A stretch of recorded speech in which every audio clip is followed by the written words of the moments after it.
if I had to be really honest right now, like, this episode right here almost got me to the verge of tears because after what happened at the beginning of the series of Shingeki no Bahamut version Soul, along with what was transpired later during the series, and then to this and today's present time of its episode, it makes me wonder, like, how tragic of an ending of the series can really be. Because I'm already scared of what's to come, because what transpired in this episode makes me wonder, like, I don't think this makes me wonder to myself, is this really going to have a tragic ending?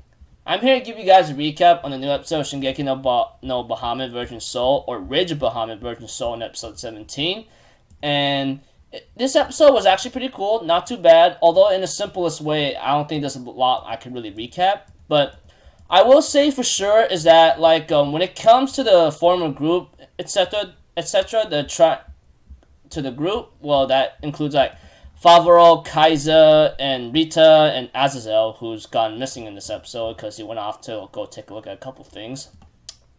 We have to it that King Sharios, on the other hand, is telling his Oryx Knight to go look for the fugitives, as Jean herself decides to go look for Elle with the help of the purple-haired god, which is Sophia. Although, like, that does happen when Jean and Sophia decide to help each other out to go find Elle. Although I want to get that out of the way because I want to get to this part where Favaro, Nina, and everyone else gets reunited after Rita finds Muguro-chan, Bukas, and Hamsa, and etc. But aside from that, we have to it that they end up having a meeting and trying to figure out about King Sharios' weapon, because Kaiser did mention that this weapon is very dangerous enough to possibly put the whole world into chaos, and we have to stop that. Although Nina, on the other hand, will find another way, she actually dresses up as a demon and talks to King Sharios, surprisingly.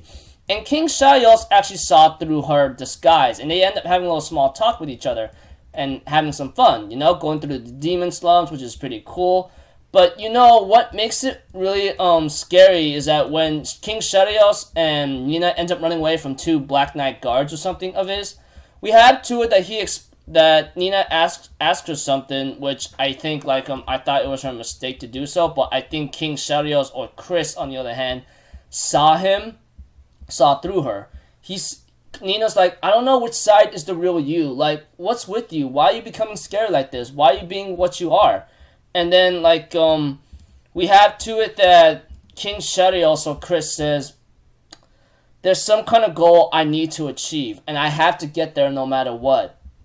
And with what's happening, especially what transpired, is what I result as a king. I have abandoned these long feelings of guilt for a long time right now. Not once my convictions wavered, but not until you came into my life, which he refers to Nina. He goes like, if I haven't met you, I would have continued my duty as a king. Although Nina says, I don't know much about you, but I want to help you. Which is something really, like, I really appreciate her helping. Although at the same time, I'm wondering to myself, Nina, you're giving yourself away right now. You know he's going to kill you, right? But eventually, we also see to it that they give a kiss, which really, really surprises me. I'm like, no, I'm real serious. I went like, like, I was really shocked about that. And Nina learns how to transform into a red dragon form and takes King Sharios out for a ride. And they end up meeting each other, etc. And Nina says, hey, when are we going to meet again? He goes like, maybe next time, you know? And he ends up giving her a necklace that he bought in trade of his glasses, etc. at the demon slums, which I forgot to mention, by the way, and I apologize for that. But now that I'm mentioning it now, etc., yada, yada, yada. And, of course, the demon slums is being escorted by Nina herself, and so forth. But we also see to it that King Sharios does hug Nina, and they say they'll meet each other again. And King Sharios tells Nina, like, I'm going to tell you right now, like, the moment we meet again, I will tell you everything what I'm trying to accomplish, okay?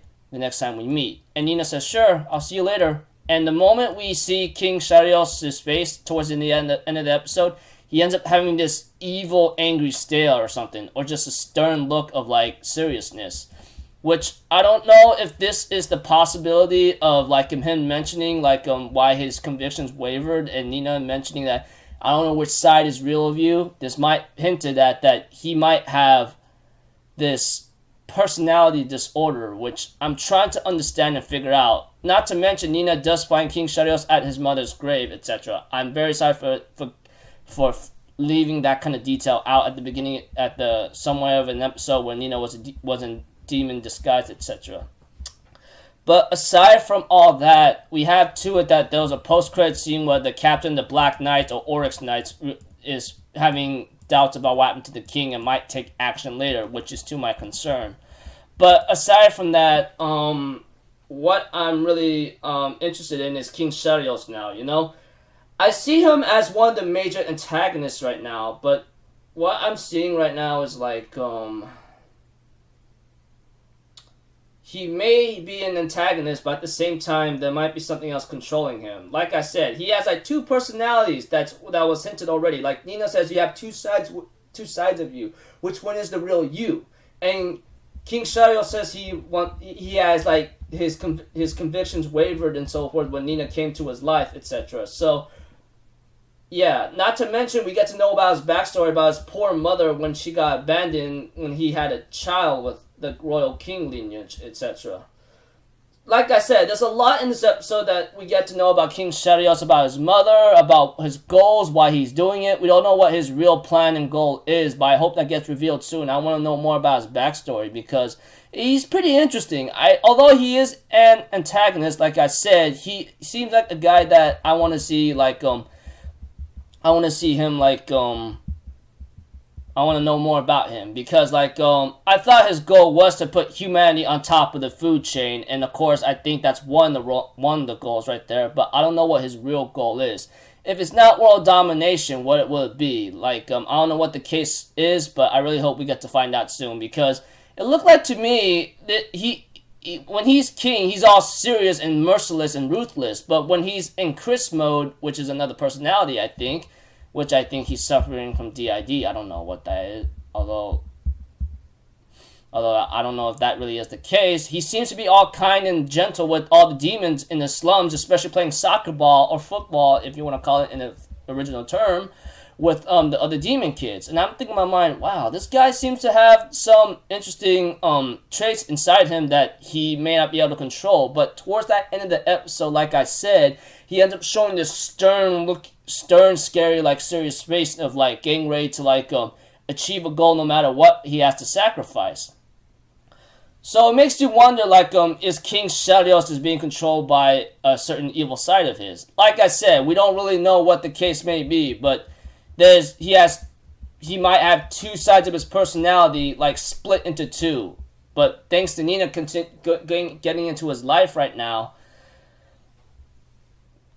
it might change all that. But at the same time, with that kind of personality he had, especially what he did in the event of Virgin Soul of Shingeki no Bahamut, I highly doubt there'll be a happy ending. Because even though he may have a goal and he has two sides that is really hard to convince maybe the other demons and gods to even understand, we don't really know how this is going to work out or end. Like I said, like, with what he did, King Sharios did, it's not going to be, the demons and gods are going to say, like, we ain't going to forgive you, dog. After what you just did and cause all this kind of mischief, it's not going to be simple. Sorry for rambling on for so long, even though it's supposed to be a simple recap right here. But I just had to talk about King Sharios for a bit because he's an interesting guy, and I hope we get to know more about him later in the future. Because it looks like to me, like, we don't really know what his goal is, but he might have something good for all humanity. But that's only one justification. So until then, I'll see you guys in my next video. So